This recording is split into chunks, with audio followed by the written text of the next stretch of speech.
Hello everyone. Our today's topic is modern concept of rent. As we have already discussed traditional concept of rent last time, right? Which has been given by Ricardo, and as per that rent concept, rent is the price for the use of land, right, which is paid by the producer to the landlord.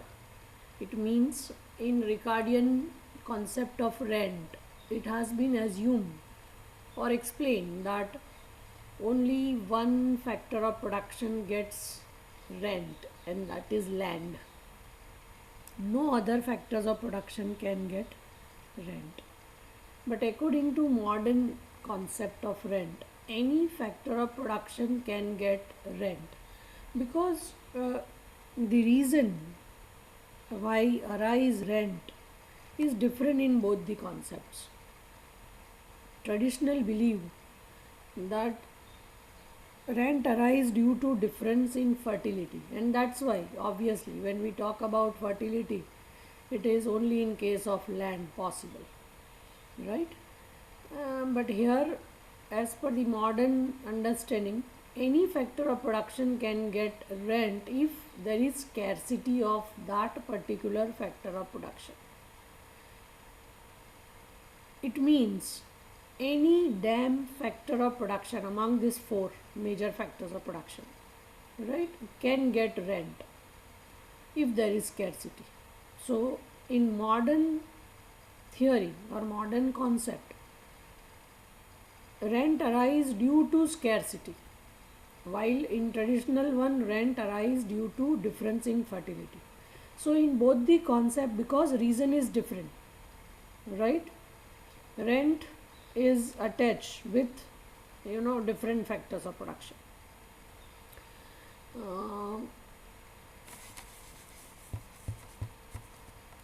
According to modern economics, there are main two limitations of traditional concept of rent, and those two are mainly this, which I have mentioned here on the screen. Ricardo has said that only land gets rent, but modern theory does not agree with this. And second limitation of Ricardian theory is, according to Ricardo, rent arises due to the difference in fertility of land. But modern theory believes that rent arises due to the scarcity of factor of production, right? मतलब दोनों का reason ही अलग है समझाने का, और because reason अलग है इसलिए दोनों का कॉन्सेप्ट एक दूसरे से बिल्कुल अलग है. Modern concept of rent is depends upon the scarcity which is given by many modern economists, right? And this concept is absolutely different from traditional one. यहाँ जो मीनिंग है वो बिल्कुल अलग है, बिल्कुल डिफरेंट है, जिससे ट्रेडिशनल का कोई लेना देना नहीं है दूर तक. मतलब कुछ भी सिमिलरिटी यहाँ नहीं है. ये जो मीनिंग है वो कहीं भी ये एक सिंगल वर्ड से भी ट्रेडिशनल के साथ मैच नहीं करता है. तो वो मीनिंग है क्या, वो देखिए. Rent is a surplus. Rent is a surplus earning of factors of production over their transfer earning, right?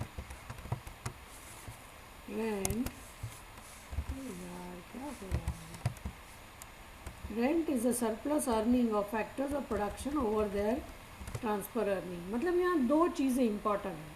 Two earnings are important to understand rent. First is surplus earning.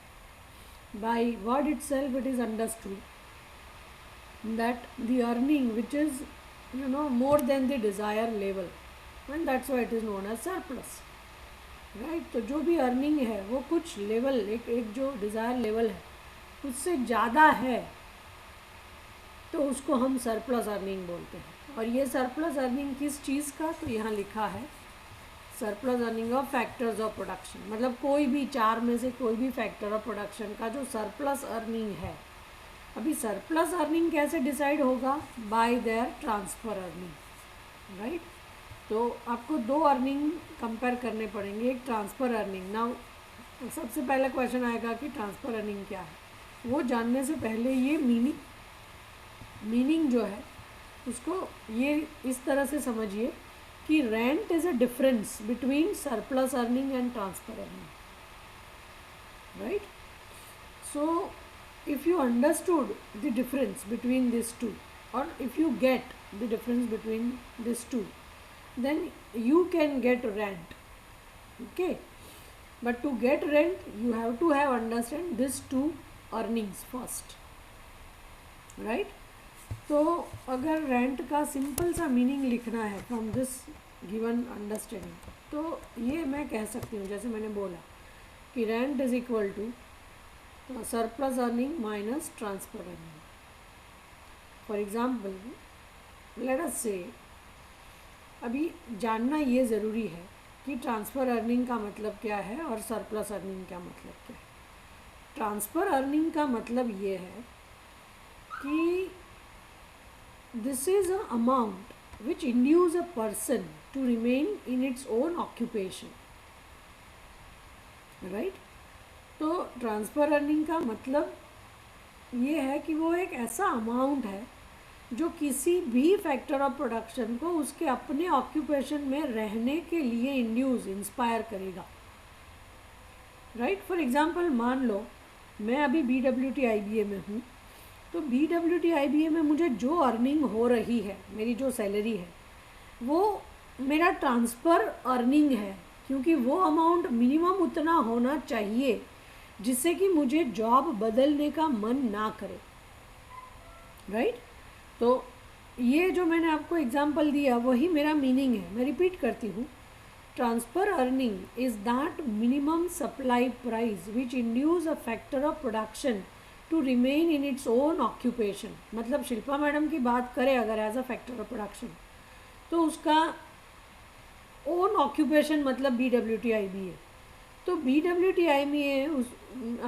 IBA में उसको मिलने वाली जो salary है वो एक amount है minimum, right, जिसको हम बोलते हैं ट्रांसफ़र अर्निंग। वो उतना होना चाहिए कि जिससे कि शिल्पा मैडम को बार बार जॉब छोड़ने का मन ना करे या तो कहीं और जॉब पाने की चाह ना रहे, ओके। तो that amount is known as transfer earning. मैंने यहाँ लिखा है कि transfer earning is a minimum supply price of factor of production, and minimum supply price is that particular amount which induce a person to remain in its own occupation, right.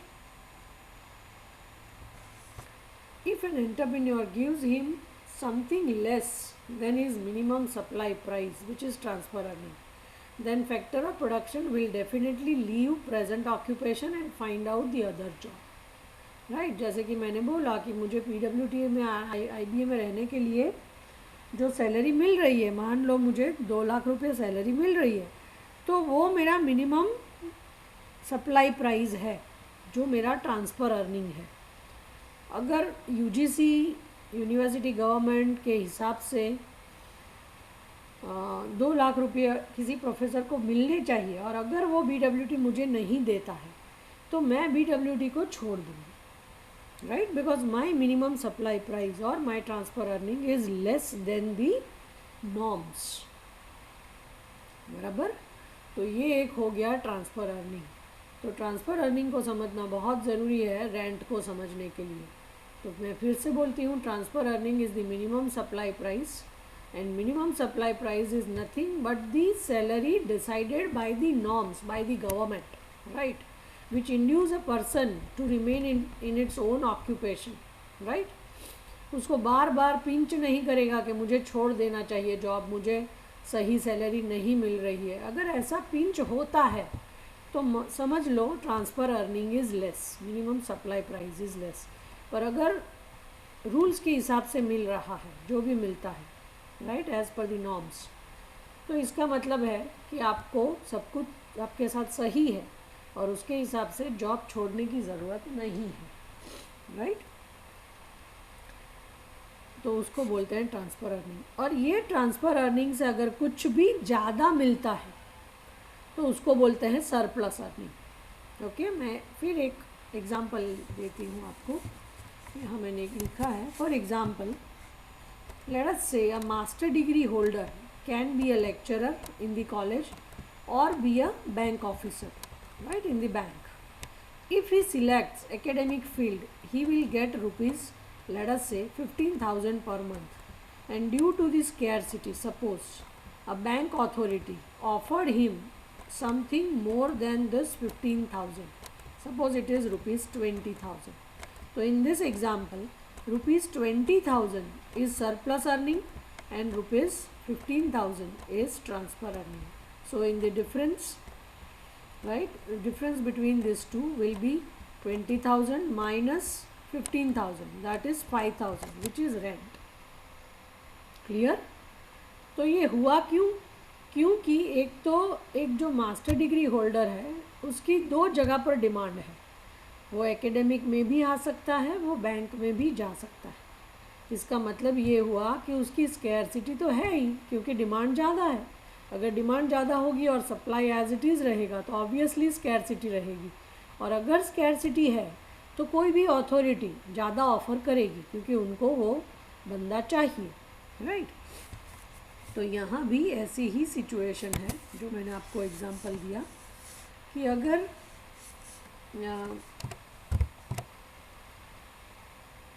एक बंदा जो है जो मास्टर डिग्री होल्डर है वो professor भी, lecturer भी बन सकता है, राइट। क्योंकि शुरू में जो बंदा एकेडमिक में आता है वो प्रोफेसर नहीं होता, वो लेक्चरर होता है, राइट। उसके बाद प्रमोशन होते होते वो प्रोफेसर बनता है।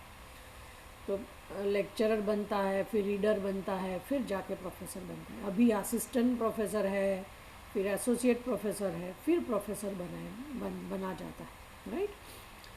तो जब नए कोई मास्टर डिग्री करके आए, जैसे आप लोग एमबीए करते हो, ऐसे कोई भी मास्टर डिग्री वाला बंदा है तो वो मैनेजमेंट का प्रोफेसर भी बन सकता है और कॉरपोरेट भी ज्वाइन कर सकता है, राइट।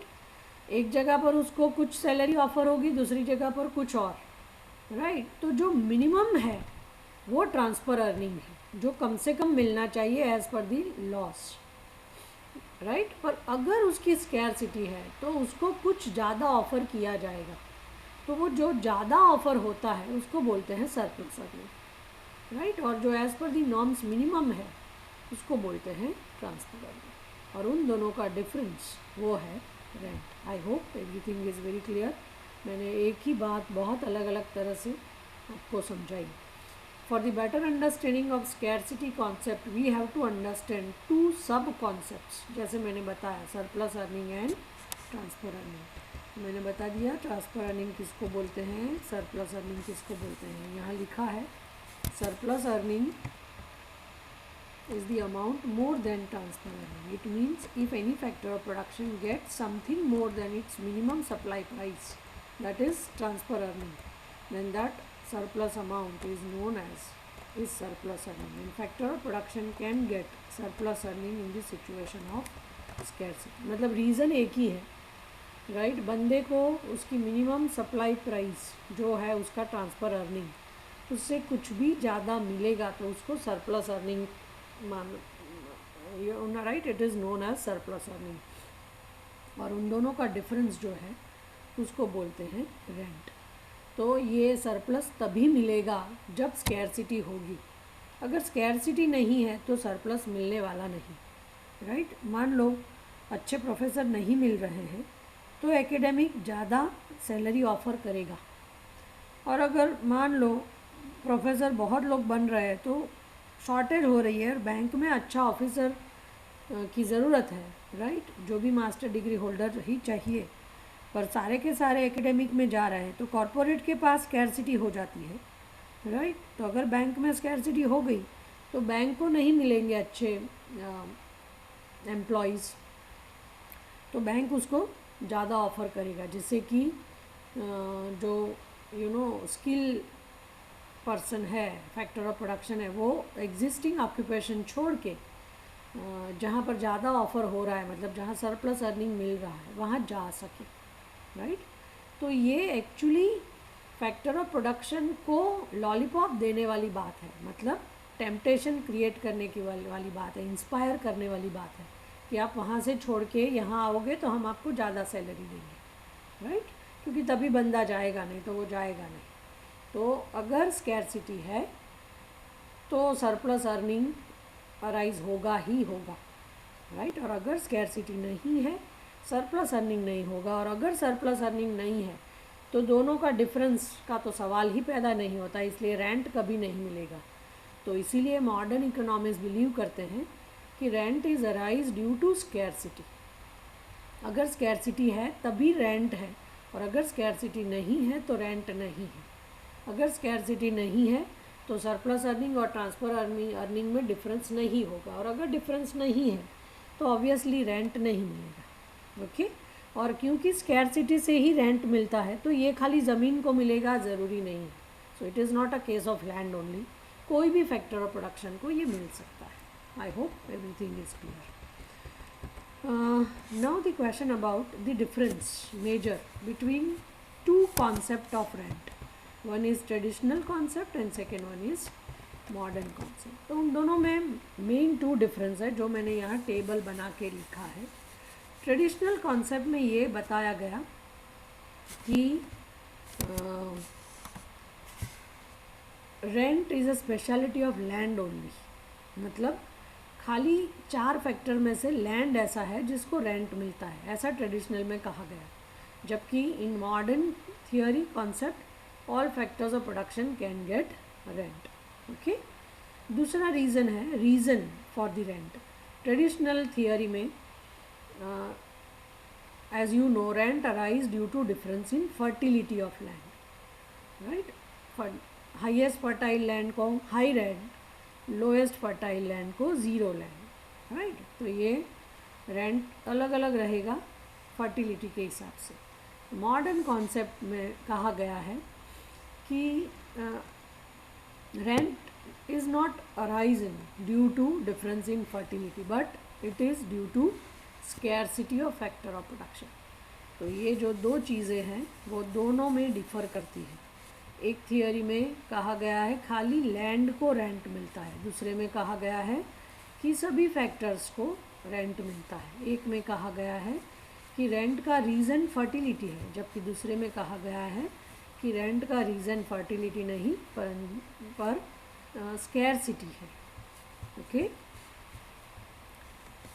तो कॉजेज़ ऑफ रेंट की अगर बात करें specially in the modern theory, तो हम दो तरह से समझा सकते हैं, राइट। एक जैसे पहले मैंने बताया कि scarcity of factor of production एक मेजर रीज़न मॉडर्न थियोरी में रेंट का है, स्कैरसिटी, जो मैंने आगे भी एग्जांपल से बताया। और दूसरा रीज़न है alternative use of factors of production, right. दोनों ही रीज़न बहुत इंपॉर्टेंट है। खाली स्कैरसिटी होगी और अल्टरनेटिव यूज़ नहीं होगा तब भी रेंट नहीं मिलेगा, और अगर अल्टरनेटिव यूज़ है और स्कैरसिटी नहीं है तब भी रेंट नहीं मिलेगा। तो दोनों चाहिए ना। अल्टरनेटिव यूज़ मतलब क्या, जैसे मैंने आपको एक एग्जांपल में बताया कि मास्टर डिग्री होल्डर बैंक में भी जा सकता है, जॉब पा सकता है, और एकेडमिक्स में भी आ सकता है। तो ये क्या हुआ, ये हुआ alternative use of factors of production. मतलब एक जगह नहीं तो दूसरी जगह पर भी उसका यूज़ तो है, उसको बोलते हैं alternative use of factors of production. तो ये अल्टरनेटिव यूज़ होना चाहिए और स्कैरसिटी भी होनी चाहिए। अगर दोनों साथ में हैं तभी किसी भी फैक्टर ऑफ प्रोडक्शन को रेंट मिलेगा, नहीं तो रेंट नहीं मिलेगा, okay. So this is the cause of rent. Modern economist have explain 3 major situation of rent. 3 चीज़ों को ये बहुत लंबी थियोरी है एक्चुअली, पर वो आपके सिलेबस में इतना लंबा नहीं है। आपके सिलेबस में खाली कॉन्सेप्ट है, इसलिए मैंने डायग्राम से जो हो सके डिटेल में वो नहीं यहाँ मेरी बुक में दिया है। एक्चुअली ये बहुत लंबी थियोरी है, उसमें 3 सिचुएशन को एक्सप्लेन किया गया है। एक, when supply of factor of production is perfectly elastic, मतलब अगर आप डायग्राम ड्रॉ करो तो सप्लाई लाइन हॉरिजॉन्टल मिलेगी और डिमांड बदलती जाएगी, और डिमांड लाइन हमको पता है हमेशा ही डाउनवर्ड स्लोपिंग होती है। फैक्टर ऑफ प्रोडक्शन की डिमांड भी डाउनवर्ड होती है क्योंकि price and demand are negatively related. तो ऐसे एक डायग्राम मिलेगी आपको जबकि इलास्टिक होगा तो ये इलास्टिक कब होगा? जब factors of production are unlimited, right. मतलब जो भी फैक्टर ऑफ प्रोडक्शन है, लेबर, कैपिटल, लैंड, एंटरप्रेन्योर, वो अनलिमिटेड है, मतलब उसकी कोई स्कैरसिटी नहीं है, राइट। तो अगर वो परफेक्टली इलास्टिक है, मतलब अनलिमिटेड है, मतलब कोई स्कैरसिटी नहीं है, तो उसको रेंट कभी नहीं मिलेगा। एक सिचुएशन ये है, राइट। दूसरी सिचुएशन ये है कि supply of factor of production is perfectly in elastic, मतलब पहली वाली सिचुएशन से बिल्कुल ऑपोजिट, मतलब बहुत ज़्यादा स्कैरसिटी है तो उसको मैक्सिमम जो भी मिलेगा वो उसका रेंट होगा क्योंकि उसकी कोई ट्रांसफ़र अर्निंग होगी ही नहीं, राइट। तो फर्स्ट सिचुएशन में रेंट कभी नहीं मिलेगा, सेकंड सिचुएशन में हाईएस्ट रेंट मिलेगा क्योंकि बहुत परफेक्ट स्कैरसिटी है, और थर्ड सिचुएशन है वो रियलिस्टिक सिचुएशन है जहाँ कभी कभी स्कैरसिटी हो जाती है और कभी कभी सप्लाई अगर बढ़ जाए तो स्कैरसिटी कम हो जाती है। तो ऐसे सिचुएशन में there is a chance to get rent but less than the second situation. Okay, तो यहाँ 3 सिचुएशन है।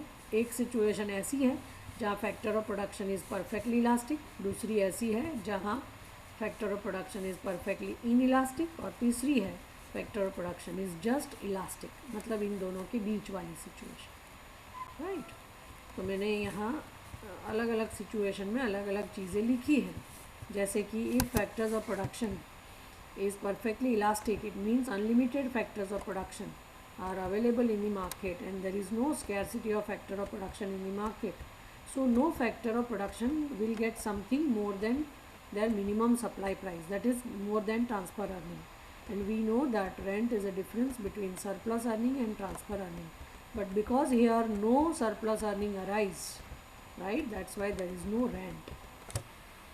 Okay, तो ऐसे ही अलग अलग चीज़ें हैं। ये पूरे डायग्राम से भी हो सकता है पर आपके लिए ज़रूरत नहीं है क्योंकि आपके सिलेबस में खाली कॉन्सेप्ट है। ऐसे ही अगर परफेक्टली इलास्टिक है तो परफेक्टली इलास्टिक का मतलब है complete scarcity of factor of production, so high level of surplus earning will be offered to scarce resource, right, so amount of rent will be remain highest in this type of situation. और third situation जो है वो है factors are just elastic, means there is no much scarcity, so rent will less than perfectly elastic, right, situation and more than perfectly inelastic situation, मतलब पहली और दूसरी situation के बीच में रेंट मिलेगा क्योंकि पहली में तो रेंट मिलने से रहा, दूसरे में हाईएस्ट रेंट मिलेगा, तीसरे में थोड़ा कम रेंट मिलेगा। ओके, तो ये 3 सिचुएशन हो सकती है स्कैरसिटी के हिसाब से।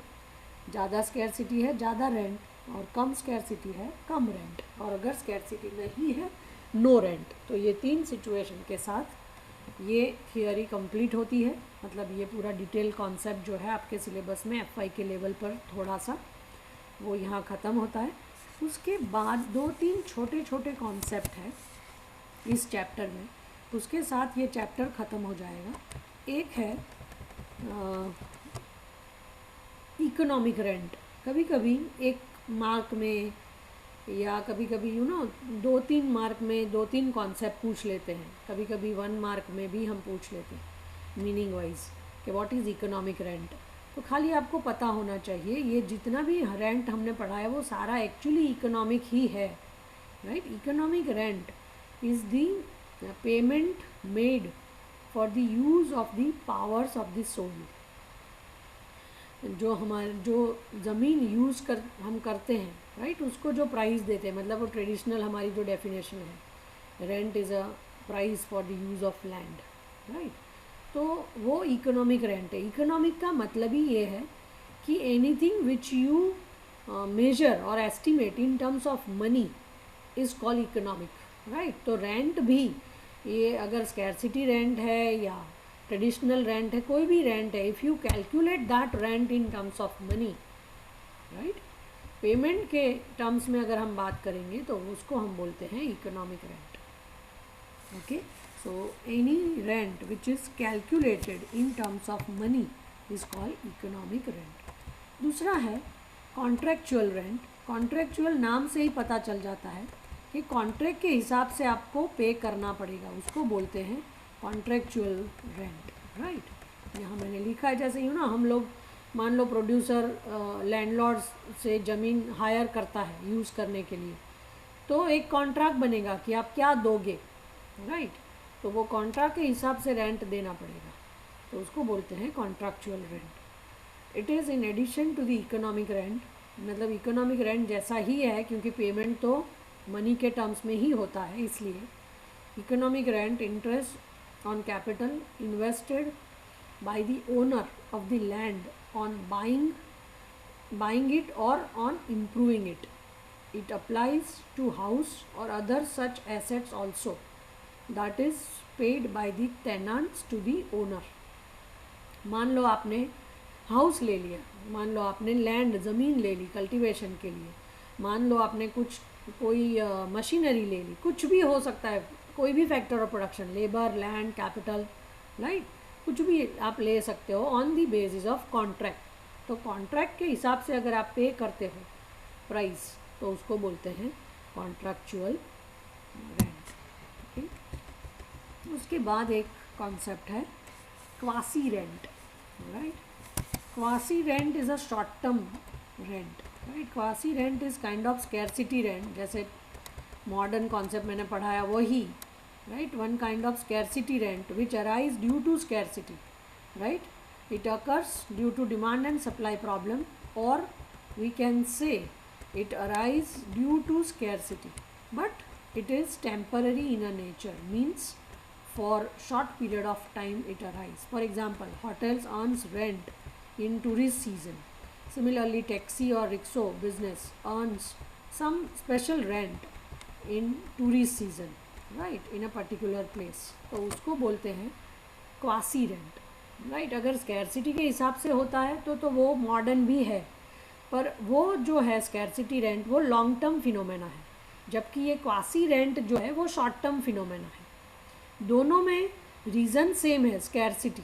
रेंट मिलता है स्कैरसिटी की वजह से ही, राइट। क्वासी रेंट में भी reason is scarcity, scarcity modern rent में भी रीज़न इज स्कैरसिटी।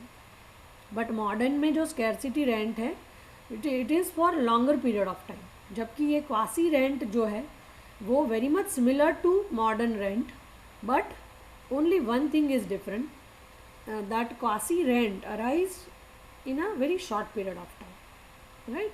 अगर टूरिस्ट सीजन है तो होटल्स को ज़्यादा अर्निंग हो जाती है, राइट। होटल अर्न्स मोर रेंट, उसको बोलते हैं क्वासी रेंट। ऐसे ही टैक्सी वाले भी सीज़न में ज़्यादा कमा लेते हैं, राइट। तो उसको बोलते हैं क्वासी रेंट। आई होप और जो 3 कॉन्सेप्ट रेंट है, क्योंकि आपके ये पूरे चैप्टर में 5 कॉन्सेप्ट है रेंट के। एक ट्रेडिशनल कॉन्सेप्ट जो हमने पहले लास्ट लेक्चर में डिटेल पढ़ाया, एक मॉडर्न कॉन्सेप्ट। ये दोनों कॉन्सेप्ट है वो थोड़े लंबे हैं, इसलिए वो 7 मार्क्स में फुल क्वेश्चन में भी यूनिवर्सिटी में पूछते हैं। और ये तीनों जो कॉन्सेप्ट है बहुत शॉर्ट है, उसको ज़्यादा लंबा हम कभी नहीं पूछते। कभी कभी 3-4 मार्क में तीनों साथ में भी पूछ लेते हैं, राइट। जैसे 7 मार्क्स का कोई क्वेश्चन पूछना है तो एक 3 मार्क्स का और एक 4 मार्क का, ऐसा मिला के भी पूछ सकते हैं। ओके, तो ऐसे कभी कभी ये तीनों आ सकते हैं, तो आपको पता होना चाहिए। इकोनॉमिक रेंट का मतलब ही ये है कि रेंट विच इज़ एस्टिमेटेड और calculated in terms of money, right. So economic rent is the payment made for the use of the powers of the soil. ये खाली लैंड के लिए है, इसलिए उसको उसके सेंस में लिखा है। कॉन्ट्रैक्चुअल रेंट जो है वो नाम से ही पता चलता है कि कॉन्ट्रैक्ट के हिसाब से रेंट पे करना पड़ता है, और वो कैपिटल को भी मिल सकता है, लैंड को भी मिल सकता है, लेबर को भी मिल सकता है, राइट, किसी को भी मिल सकता है। तो वो है कॉन्ट्रैक्चुअल रेंट। और क्वासी रेंट मैंने जैसे बोला कि शॉर्ट टाइम के लिए अगर स्कैरसिटी की वजह से, कोई स्पेशल सीज़न की वजह से मिले तो उसको बोलते हैं quasi rent. I hope everything is clear. After modern second this chapter rent, we have another distribution theory, that is profit, right? How to determine profit, what is profit, right, and how many concept of profit you have. All this thing will cover in the next lecture, and the entire profit part will be discussed in one lecture. So in a next lecture we'll talk about profit, right? Till then, bye bye, have a nice day.